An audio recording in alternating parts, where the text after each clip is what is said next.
Hello again, everybody, and welcome into the Take the North podcast along with Dan Wiederer of The Athletic. I am Mark Grote of Chicago Sports Radio 670 The Score. What's up, Dan? How are you, man? Doing good, Grote. We did it. We got to a week where we get to go into a locker room at Haugh that will be happier because they won a football game on I Sunday. mean, it's amazing the effect, the carryover effect of the Bear. As we're recording this, today is Tuesday going on Wednesday. And every day there is something that is different in this city because of the fact that the Bears won the game. Our guests on the score are happy. Our quarterback guru, Tim Jenkins of Jenkins Elite, is telling us about all the great throws that Caleb Williams made. I made this point too, Dan, like, as I live in the city, I live in the South Loop, and I walk, to the north quite a bit to go to our Score studios, and just seeing all the Bears signage that one sees in the city of Chicago, whether at the bus stops or at the CTA or just any person walking around with their Bears hoodie on, it feels better, because before it felt almost ironic. It felt almost like stubborn, like, you're damn right, I'm still going to wear my Bears cap and my shirt, even though they've lost 12 games in a row going back to last year. It just makes everything in the city of Chicago, the power of the Bears makes everything feel better. Hear me out. What if they were to win 2 games in a row? See, I'm overwhelmed by that thought. And hold on. I will see your win 2 games in a row and raise you what if Caleb Williams is terrific again? Now we're on to something. We're on to something. We're on a staircase rather than walking through a trapdoor, right? Like, hey, Dan, that's the whole stand thing. By really quick. I apologize. Alexa, turn off. Alexa, see, this is your fault, by the way. Dan, that was the alarm to remind me to get ready for the Take the North podcast. But Dan here is like, hey, Grote, you want to start early? Yeah, but I forgot to turn off my Alexa alarm. I heard the sound in the background, and you did.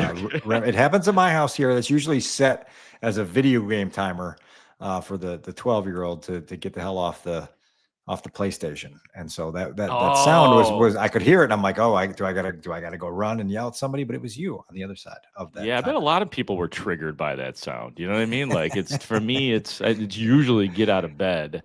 That's my typical alarm sound. But yeah, I set silly little reminders throughout the day, including for this fine podcast here. So yeah, everything feels better, and it's not out of the realm of possibility that the Bears could, by far, out of the realm of possibility that the Bears could go to Las Vegas next week and beat the Raiders. I would say that it's almost just as important that they win that game as having won this game, right, Dan? I mean, you have to start stacking. Something has to begin to feel legitimate. I'm not saying like all of a sudden Caleb Williams is a star quarterback and like that's it. He's here. We're good to go. And we'll talk more about that in our second segment. But you do for the offense, for the defense, for every single part, you want to see it at least what we've been begging for, Dan, and that is for it to move in the right direction, which it did for 1 week.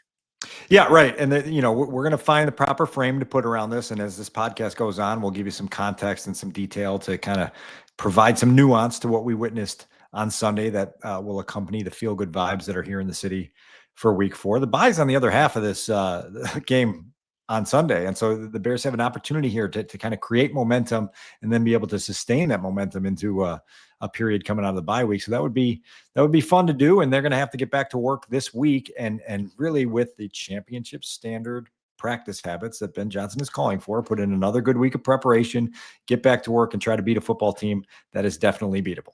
Yeah, and I'm glad that you brought up Ben Johnson because it was kind of a full circle wild week for Ben Johnson. Maybe that's too strong of an adjective, but he begins the week by letting us know that he has let his team know that they're not practicing at a championship standard. And that sort of guided us through the week. If there was one theme with the players and the coaches throughout the week, that is what it was. So then on Friday, and I wasn't there Friday, but I listened to the questions that you guys were asking out there.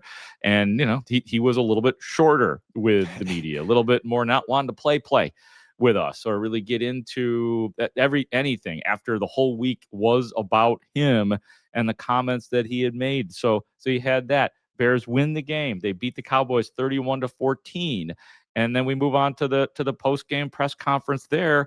And Ben Johnson was not exactly, Dan. And again, I wasn't there for Ben because I stayed in the locker room. I made my decision, but I know you were in the room.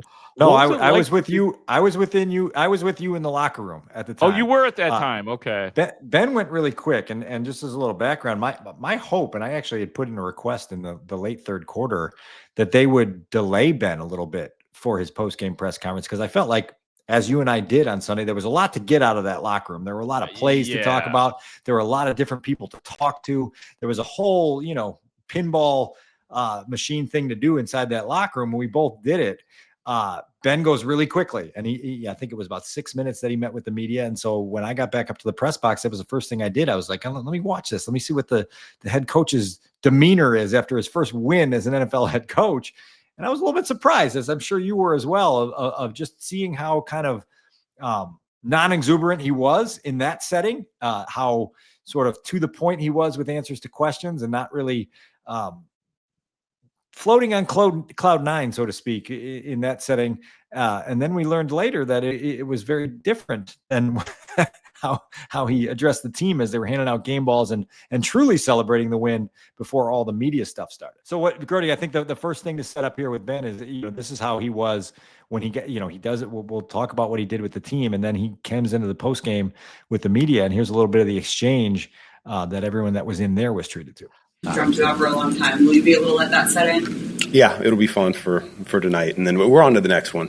We're behind the 8 ball here. We're 1-2, and we got to get back to 500 here. Dan, I have a theory. Do you have a theory on why Ben Johnson was like that in the post game after being so elated and they should be elated over that win?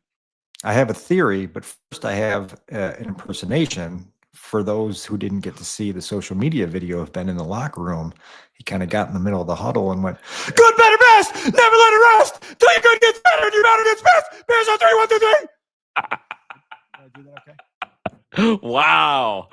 That was great, man. If anybody is going to do the juiced up impersonation of one, it would be Dan Wiederer, who runs on juice, ladies and gentlemen. So my hope was that he would bring that to the post-game press conference and really just kind of take a victory lap. Obviously didn't, it wasn't just the soundbite that we just heard, but some other exchanges with reporters where he wasn't really, taking a victory lap on the Hail Mary or really taking a victory lap of any kind. And so now it's time for Mark Grote's theory on what it all meant. I think it was like he knew he became the story early in the week, and I think it, not that he shouldn't have expected it. And I don't know, maybe he didn't. I mean, I think he's learning how things work around here. I think he's learning that this is not Detroit, and that things got pretty comfortable in Detroit. A lot of winning in Detroit over his last few years there.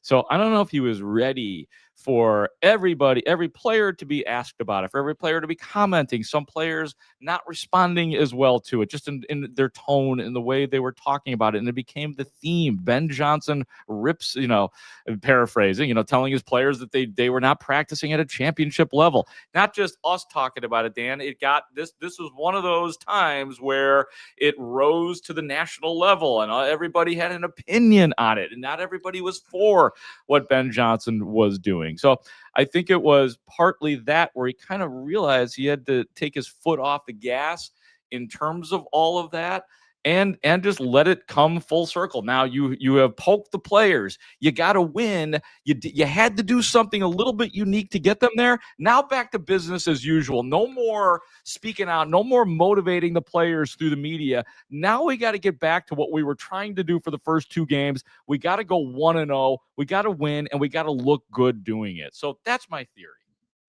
A couple things you said there that are worth unpacking a little bit. Number one, you said that the Bears kind of rose to a national level. They're there permanently now. Caleb Williams is an NFL celebrity, and he's going to be under a microscope every time he takes a snap from now until the end of his career. Ben Johnson is a compelling character on this NFL stage. And so the Bears are going to be a talking point for the national talking heads for a long, long time. Everything they do is going to be magnified, in some cases blown out of proportion, in some cases twisted into stories that aren't actually there. And they're going to have to live in that world. That ain't going away. We're going to do our best to stay in the comfort zone or the healthy zone here on Take the North and talk about what we know of things that are going on in that building. So I think that there is a new experience for Ben in understanding how quickly an answer that he gives to a question can mushroom into something that everybody's talking about in the NFL conversation world. Along with that, I'm glad that there was that footage from inside the locker room, because I was glad to see the intensity that Ben coaches with reflected in the intensity with which he commemorated that first win, the excitement he had for his players. That's all that Ben is about. It's bringing out the best in his players. And I think part of what he's doing at the podium after the game is trying to deflect the attention from him, because there's going to be a lot of attention that comes his way as he goes. And I think he wants this to be, as you just said a minute ago, all business. That look like that's a victory. It's an important victory. It's my first victory. It's the team's first victory at home in 350 days. It's a victory that's got to become something more. And the only way it becomes something more is if we can keep stacking on top of it. And so the ability to kind of reset and refocus is at the forefront of Ben Johnson's mind. And I think it started on Sunday evening before he even left the stadium, of getting guys in the mindset of like, this is great, but this has got to become regular, right? Like this can't just be like every 300 days we celebrate a home win. It's got to be, let's go celebrate one in 3 weeks when the Saints come to town. Let's, go win in Vegas and celebrate another one. And so there's a lot of, I think, focus and priority issues here at the forefront of this conversation. And we'll see kind of how the Bears respond this week to what they accomplished on Sunday. Yep, a return to business, a return to normalcy, and we can kind of move towards that a little bit here. But let's talk about Caleb Williams, who was terrific. I think you and I have both talked about it, probably his best game. I know the Jacksonville game will give him a little bit of competition, but I think time, place, the number of receivers he hit, 0 interceptions, 4 TDs, 298 yards, the control he had of the game, the pressure that probably was felt coming in, for all those reasons, it was a terrific game. Now, trying to give it true perspective on what it means for him, and if this is the true Caleb, or if it is, as I've been saying, is it another false start? Because we've seen false starts throughout Caleb's tenure and throughout the Bears' history. Caleb last year, that was a false start, the Jacksonville game. He was terrific, but it was a false start for the whole team. Nice win in London, bye week, and then you lose the rest of your games until the Green Bay game. So, and it was very up and down for Caleb Williams. I think about Justin Fields in 2023 at Washington when he threw 4 touchdowns, a little bit like it. We were all very excited. DJ Moore had his breakout game. And even in that game, if I recall correctly, Washington was without some of their best defensive players. So that was kind of a false start. And then I'll even go back to it. I hate going back to it. But 2018, on that warm day at Soldier Field, when Mitch Trubisky threw 6 touchdowns, and a lot of us I was doing sidelines then. I was really drinking the Kool-Aid at that time, Dan, thinking, okay, there he is, that Mitch Trubisky outshined Fitzmagic on that day, because Fitzmagic was the one everybody was talking about for Tampa Bay, but they were all false starts. So I think that we as Bears fans and Bears reporters, that perspective has to be taken, that we have crowned people prematurely in the past.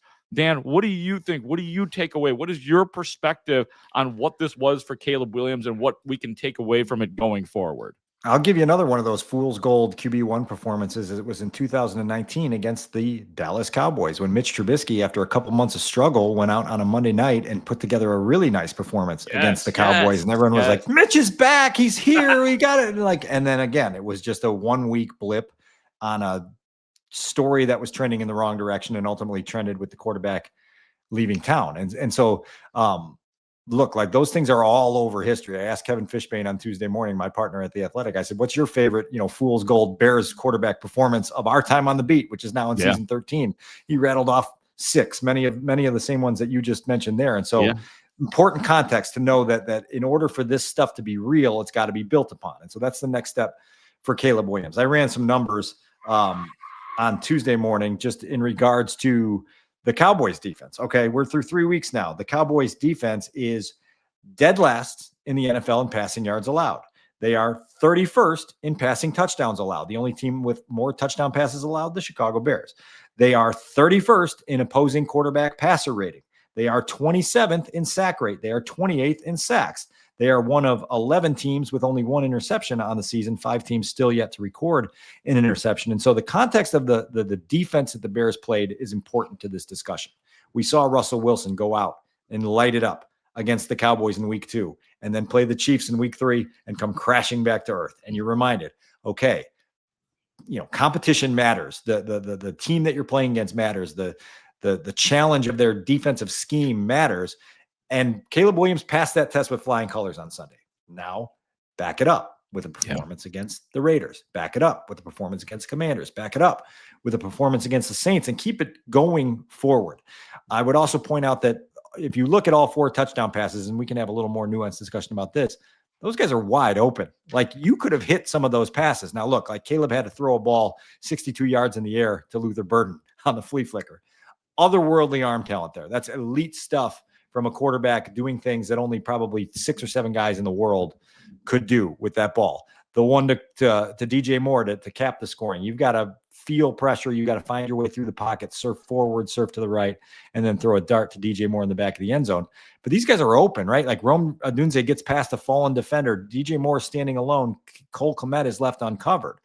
That's part of this discussion. I put out my annual or my weekly emoji rankings of Caleb Williams' performance. And I had, out of 31 called passing plays, I had 3-star power plays, 7 thumbs up, 7 thumbs down, and 1 gross. And the gross, somebody asked me what was the gross. The gross Screenplay. It was the ball that he skipped into Olamide Zaccheaus' feet, down inside the red zone late in the first half. Yeah. Felt a little pressure, couldn't respond to it, and just kind of dumped it. Caleb Williams' top 5 completions accounted for 201 of his passing yards. On the other 23 pass attempts that he had, he only threw for 97 yards. And so you put all that together and you say, it's not like you just rule out those explosive plays. Those explosive plays are what won the football game. Some of those are Caleb, some of those are Ben, some of those are the Cowboys defense. And you kind of filter all that together and you say, okay, you mentioned several things that are worth really wrapping your arms around and hugging. It's the no sacks. It's the no turnovers. It's the no pre-snap penalties. It's the idea that Caleb's pocket was clean all day. I think it was hit 1 time on the afternoon, and he played with a level of command and control that was beautiful. Terrific performance. This follow-up question is, does a terrific performance mean the quarterback is now terrific? And we've got to see. We've got to see what the next response to this performance is. We've got to see what Caleb Williams' next growth step is. And as we talked about last week, Grote, we're going to see growth. We just want that growth curve to start spiking upwards a little bit, the slope of that thing to start looking a little bit more steep than flat. And so hopefully Caleb can build on that in Vegas and in this union with Ben Johnson to really build upon this performance so that it is not a false start. It's not fool's gold. This was actually a meaningful win for the Bears. Yeah, and I think that another thing that it means is that they can do this. And I think that it's so important that that Ben Johnson, as a head coach, gets a little bit of credibility probably from his players. Never mind us and what we're saying. But Ben Johnson showed the team, albeit against a bad Dallas defense, that they can't see if we do this right, this is how it's going to look. And it's going to be tougher. The degree of difficulty is going to be definitely much higher for some of these upcoming teams. But you can do it. And then the other thing is that, I know this is setting the bar low, they were the team to take advantage of the bad team. You know what I'm saying? Like, you got to have that as a base. That's not something like it was the other way around in past years. To me, it sounds ridiculous. The Bears are not the worst. They're not horrible. They're not a team that's going to have, God, it's crazy to say, they're not going to have a 10-game losing streak this year. And they did what you're supposed to do. They exploited a bad team, something they did not do over the last few years enough. Yeah, enough, right? And you've got to do it repeatedly. And when you're in games that you are capable of winning, go ahead and win them. Caleb Williams threw the 4 touchdown passes. There could have been a 5th. Rome Odunze at the goal line in the first half takes a fastball off the hands and he gets hit from behind, but that ball is on target and it's thrown on a rope. It's not a perfect spiral, but a top 10 receiver should grab that ball in the end zone and create another touchdown. And so, Grote, you know what happened. We talked about this a little bit on the Score on Monday. 4 touchdown performance unlocked food for the entire city of Chicago at the Wiener Circle.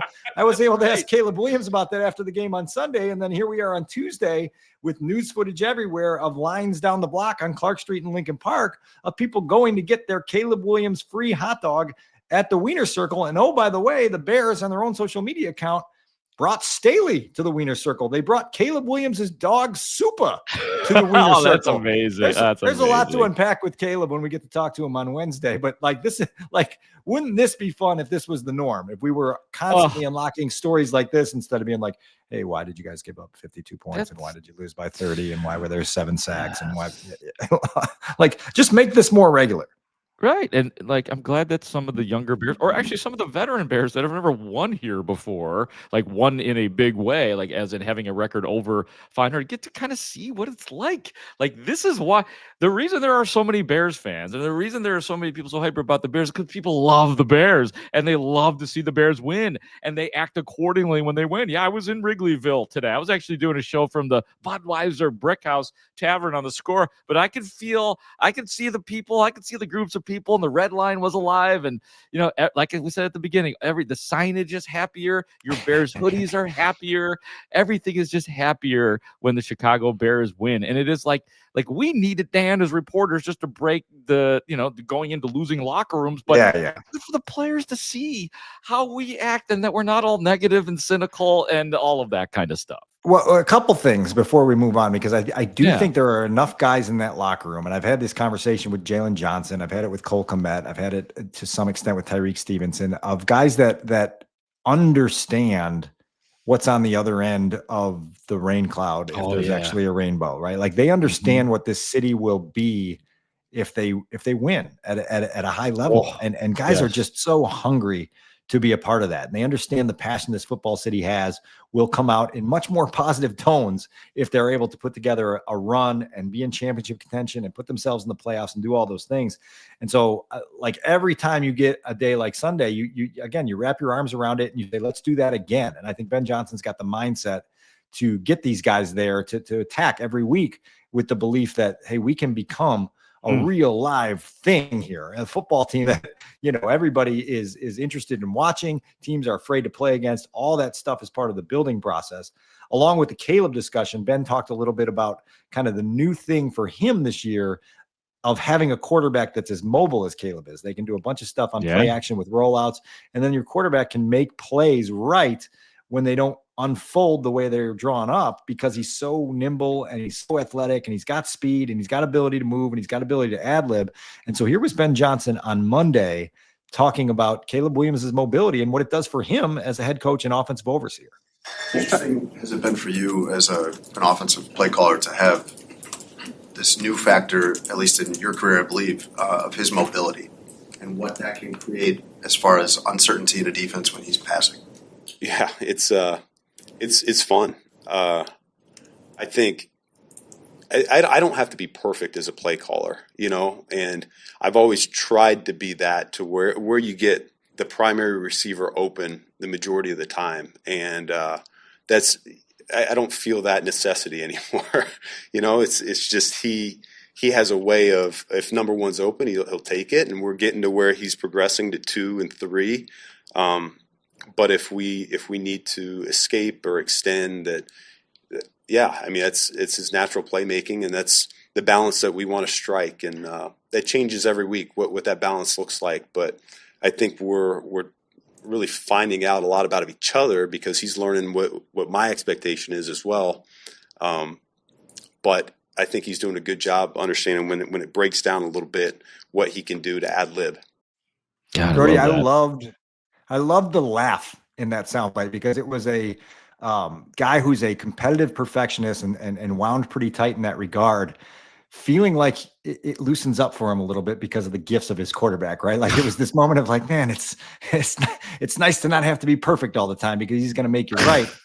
By extension, I think Ben's eager to reciprocate and to give Caleb some things where it's like, hey man, I'm going to draw some things up for you that all you have to do is see it and throw it, and it's going to be a big play. And there was evidence of that on the tape on Sunday as well. One of the things that I've loved through the first 3 games of the season during the rewatch period is, you get in the all-22 and you watch some of the plays unfold and you're like, I've never seen this before in terms of the ability for scheme and play design and creativity and versatility and formational, situations to create openings for an offense. And you're like, oh, I see what they're going for there. Even when it doesn't click, you can see it and you're like, I see what they're going for there. And when they get a little bit more polished, that's going to get big. And so you've seen really, I mean, the last 2 weeks that the explosive plays have been eye-opening, right? And again, I just told you the 5 biggest completions of Sunday produced 201 passing yards. That's a big deal for an offense on the climb, you know? Yeah. And so I think Ben's like, look, like I'm going to give you some things here, Caleb, that are really going to help you take the next jump.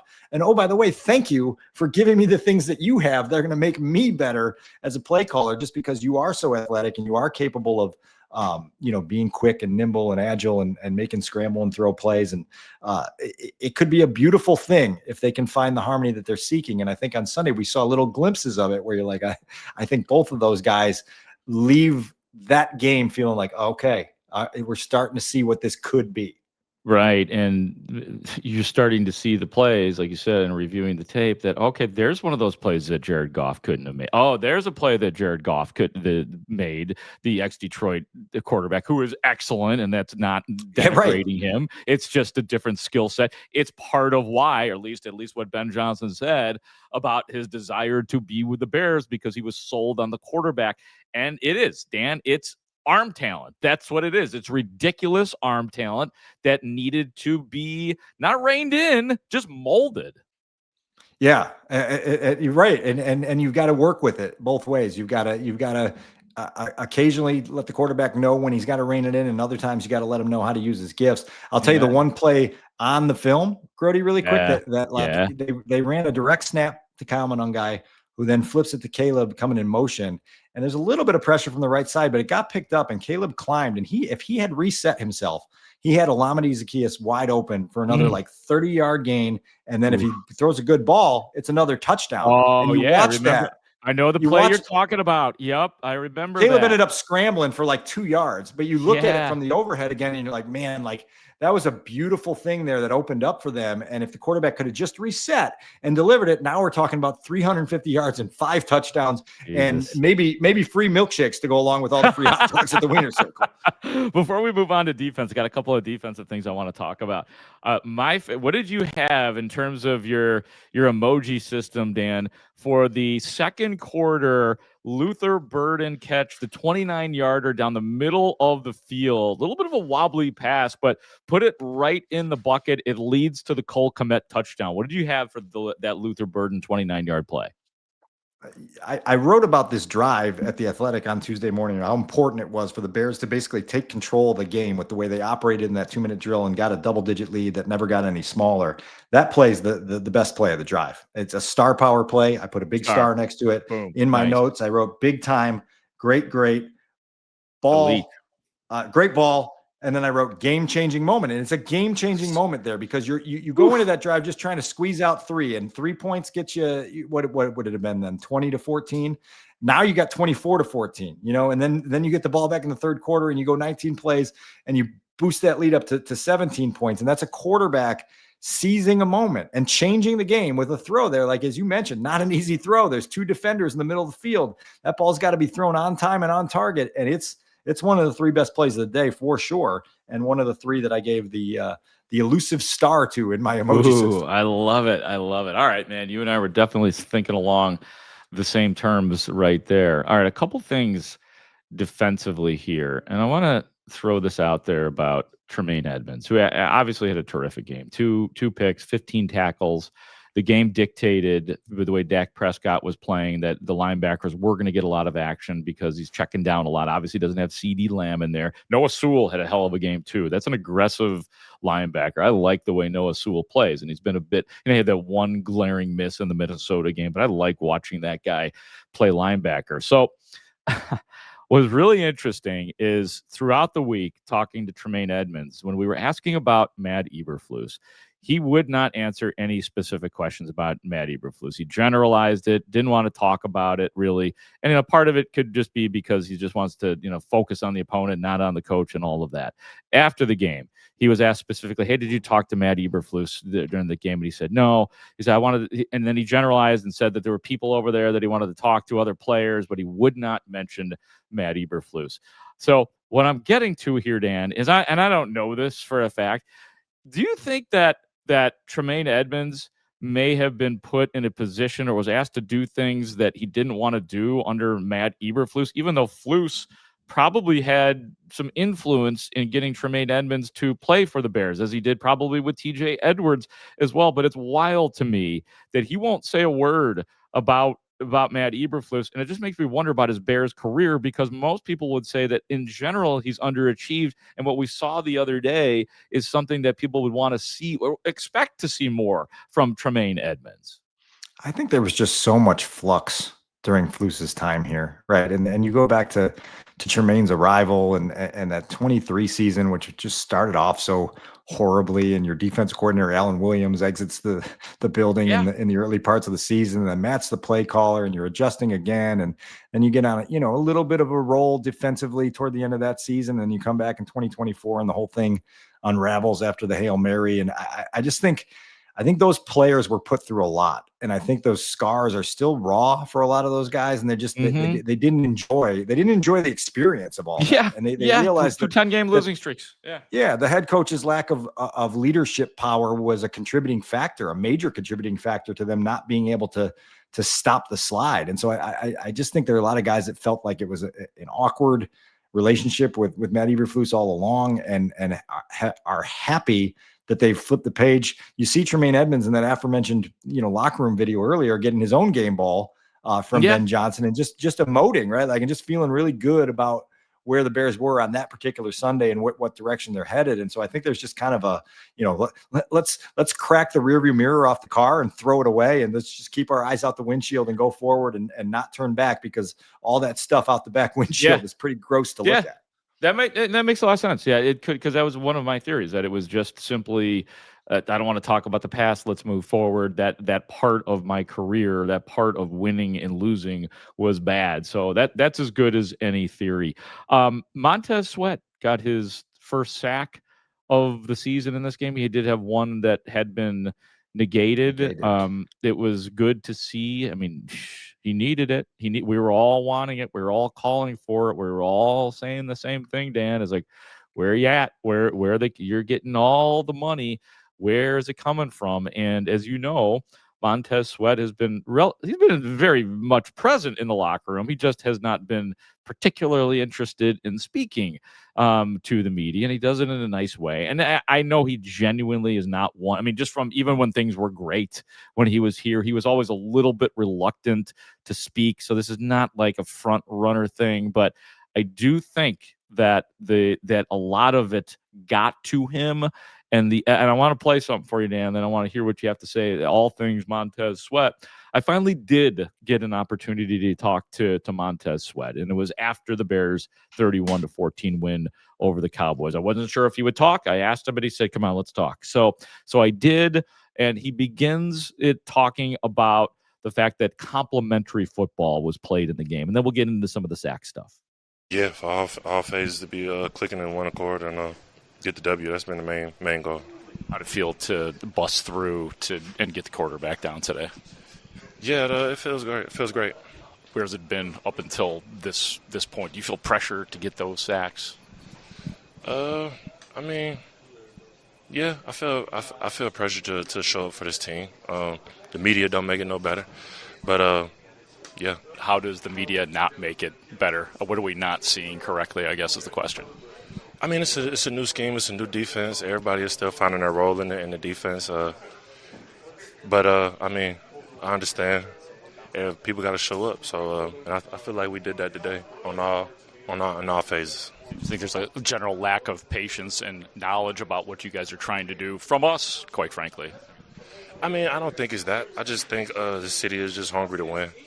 And we are too. And we got to understand it's a process that goes with that. So we're still on that process. 1-0 this week. We want to be 1-0 again next week. How badly did you need it relative to the loss last week and you guys giving up the 52 points?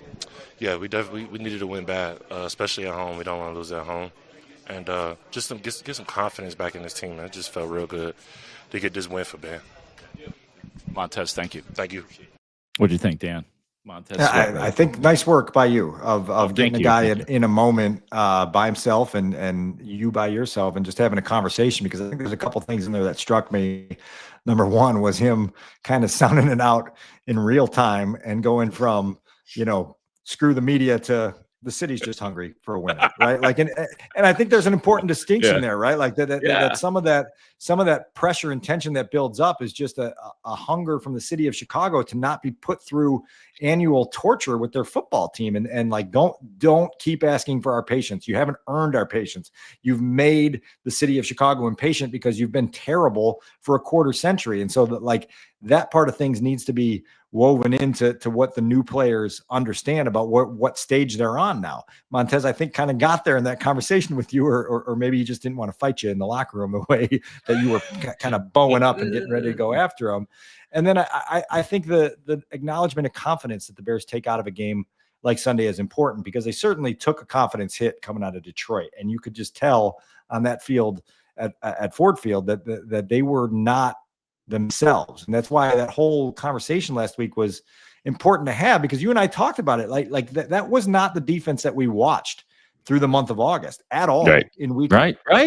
Mm-hmm. And then it was the defense that we watched on Sunday. And you're like, okay, so that matches up with what my eyes saw for most of the summer. And so now, again, like, I think that confidence boost is important for a unit like that to realize, okay, deep breath, reset. Now let's go play another beatable opponent that's having trouble running the football, that's got a right tackle who's been vulnerable to giving up pressure, and let's go just stack performances. And that's what this league is about. It's about having success and then sustaining success. The Bears have been really bad at the latter, and so we'll see if they can take a step in the right direction this year and this week.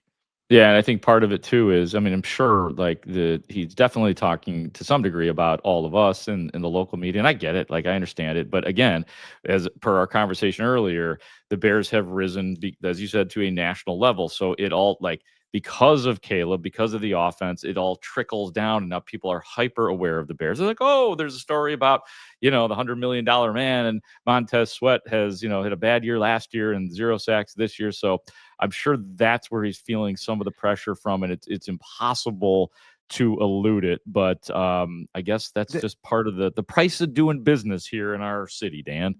They lost by 31 points, right? So there's no apologies for the avalanche of criticism that came down after a performance that was so woeful.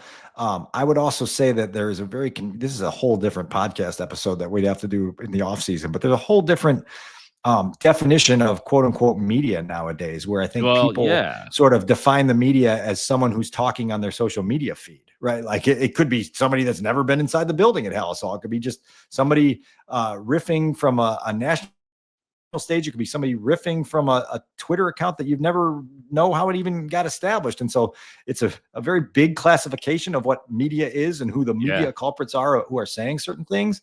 But players can't distinguish that in the modern age. And it's kind of the landscape that we're forced to operate in. Yeah, and it just adds fire to everybody. So that's such a great point. That's such a great point, that it's everywhere and anywhere, and everybody's got a hot take on every single modem of social media these days, because you get clicks and people like it and people watch it and people take it in. Dan, anything else that we need to get to here on this here podcast? Because I think we've covered a lot today. We've covered a lot of field today, Dan. We went from the Wiener Circle to, wherever else where we needed to go today on this podcast. Covered a lot of ground. We'll hear from Caleb Williams again on Wednesday when the Bears get back to practice. This is a big road trip. It's a big road trip. I'm headed out to Vegas at the end of the week, Grote, to see if the Bears can do their job and cash a ticket there in Las Vegas. And, important week of preparation for everybody, including yours truly. Yep. And as the podcast goes on this week, we'll talk about things like the Raiders losing to Washington 41-24. Ashton Genty has not gotten off to a good start this year. Geno Smith, who learned under Shane Waldron. Max Crosby, the badass defensive end. So this will be a fun little matchup, I think, Dan. Brock Bowers, if he's healthy, really difficult to deal with. So let's see what they've got. This is response time again for the Bears. They responded well from week 2 to week 3. Let's see it again from week 3 to week 4. That is going to do it for Take the North today. For Dan Wiederer of The Athletic, for Robbie Triano producing today, filling in for Adam Stadzinski, who thinks he needed to go on a honeymoon. He gets married, thinks he can go on a honeymoon. I don't know who this guy thinks he is. I am Mark Grote, saying thank you so much for watching and listening to the Take the North podcast. Great talk. See you out there.